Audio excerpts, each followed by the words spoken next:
Hey, what's up guys, and welcome back to another video. This is part 2 of reading the Google translated FNAF history summary thing.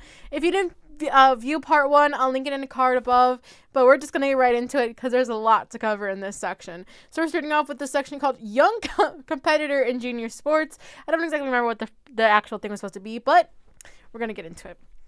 After the original Freddy Fazbear Pizzeria closed, William Afton converted his underground robotics workshop into a mobile workshop and leased the space to Circus Baby and Entertainment and Rentals.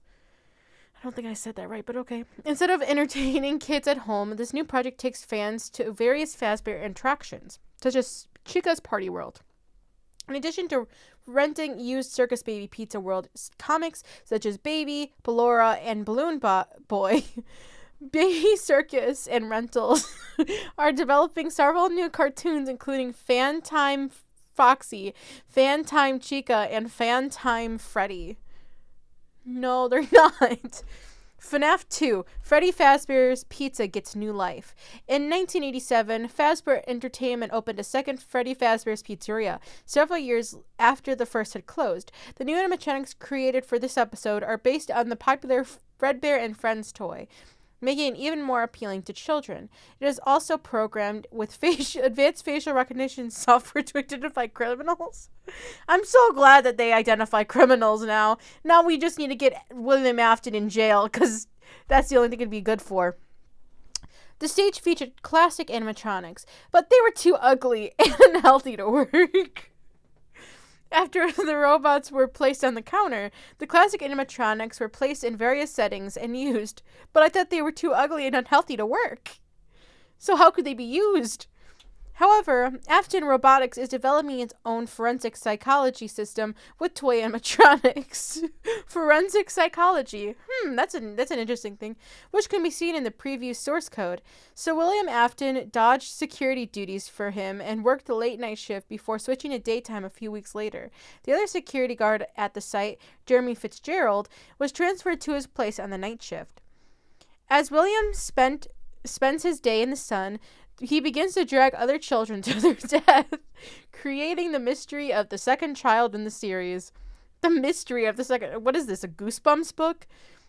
He also began working on adult toy animatronics. Oh, he just got a really bad mental image. And Williams, hid the children's bodies in these new costumes, just as he had done with the first. William appears to have been caught and pushed out of his position, though what happened next is unclear. The lengthy trial may be avoided because the body was never found. He can flee the city to avoid arrest. Jeremy is staying home during William's last shift, and the restaurant tries to contact the original owner of Fredbear's Family Diner for a last-minute replacement for the night shift. The patrolman on duty last night must have been Fritz Smith, Michael Afton, every single character combined, who used an alias to avoid being identified with William. However, he was fired after his first shift for the involvement in the animatronics.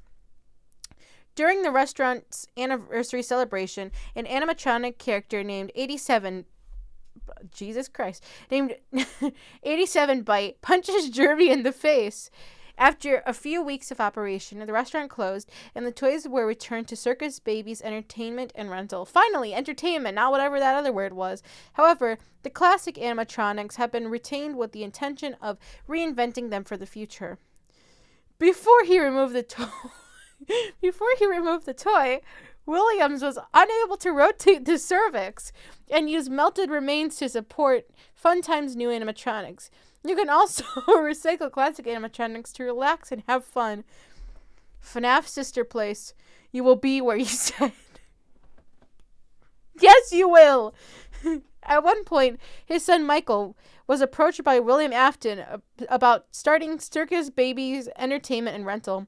Michael agreed, probably because William had told him that his sister Elizabeth was still in the house.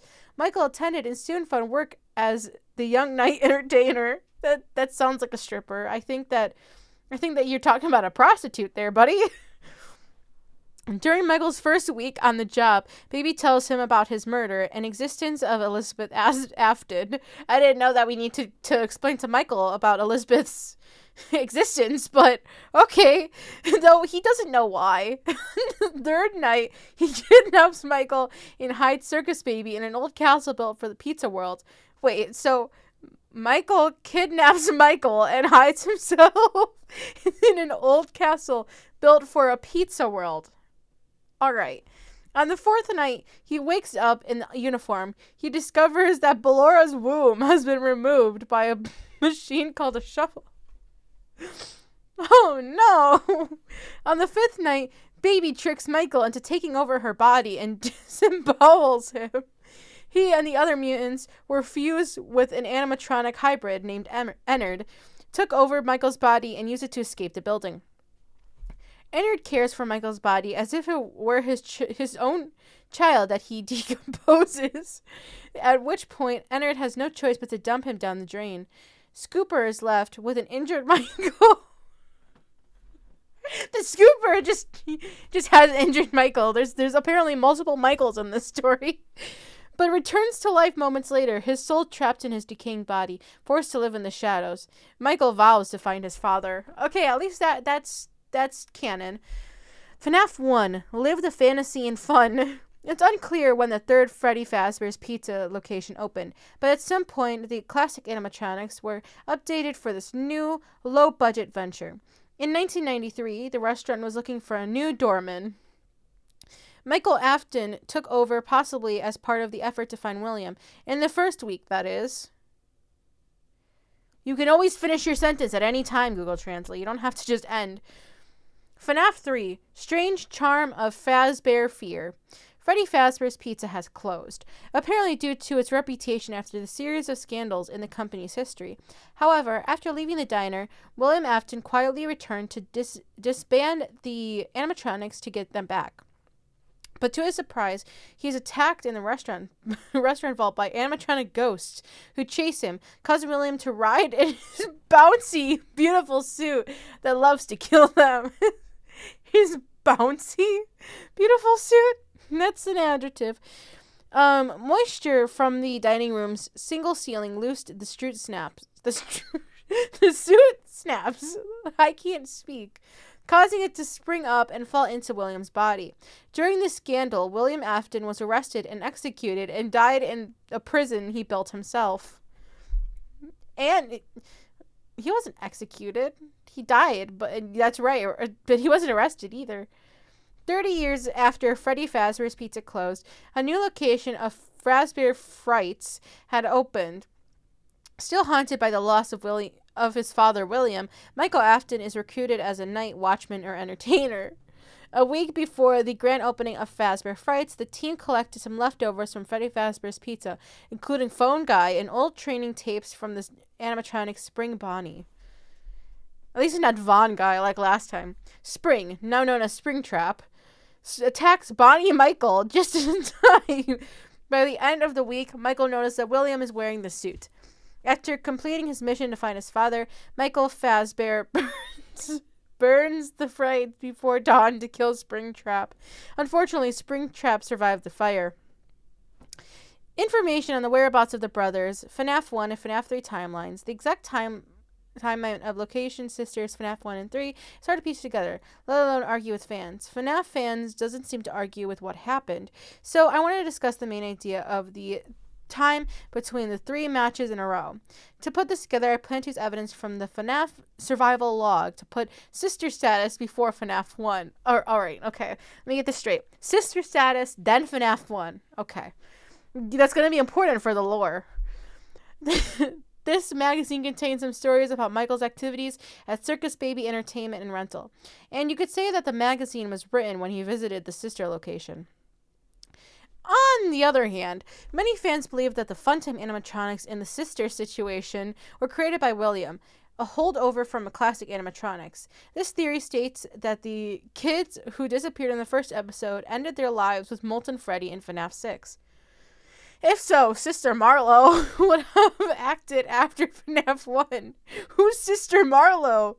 Oh wait, I forgot. The sister story or whatever comes first. So I apparently am not caught up on the lore. William likely destroyed his Rest's advanced animatronics at the end of FNAF 1 scene, making it impossible for Sister Marlowe to exist. Granted, it's hard to put survival diaries into chronological order. Some fans have speculated that this may be due to Michael's exchange of Fazbear Frights in FNAF 3. Nevertheless, the log will be written about Sister Marlowe's events. But Michael wrote his name on the front page of the magazine with an old book guide. I mean it when I was assigned to a guard at some point after Michael used it. If so, it is unlikely that the book came from Fazbear Frights, as Michael was the only security guard working there and burned down the book at the end of the first week of the job. I didn't know you could burn down a book, but okay. Other donors do not have access to the book. This brings the magazine back to life after FNAF 1 conversation. While my opinion may be speculative at the time of the conflict, I believe William must have seen high-quality footage of missing children's activity on FNAF 2, which may mean a call specialist phone. Yes, it does.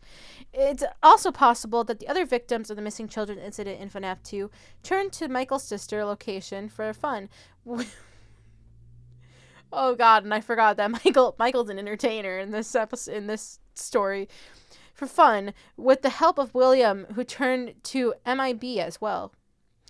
When Fazbear Frights burned down, he opened a new Freddy Fazbear's Pizzeria, but this new restaurant is Henry Emily's plan to make the remaining evil animatronics all gather in one place. Michael Afton was hired to own and operate this franchise, although that was not originally part of Henry's plan. During the restaurant's first week of operation, Springtrap, Scrap Baby, Molten Freddy, and a strange animatronic named Lefty appear on the street next to the restaurant. At one point, Ennard seems to have kicked Baby out due to the tensions between their bodies. The baby is repaired with Scrap and becomes Scrap Baby, while the rest of Ennard's animatronics become Molten Freddy and Funtime Freddy takes over. When Funtime Freddy takes over. After collecting and recording all animatronics in the restaurant, Henry's master plan is revealed, and he sets the place on fire to release all the souls at once. Given the opportunity, Michael decides to stay and burn the rest of his family.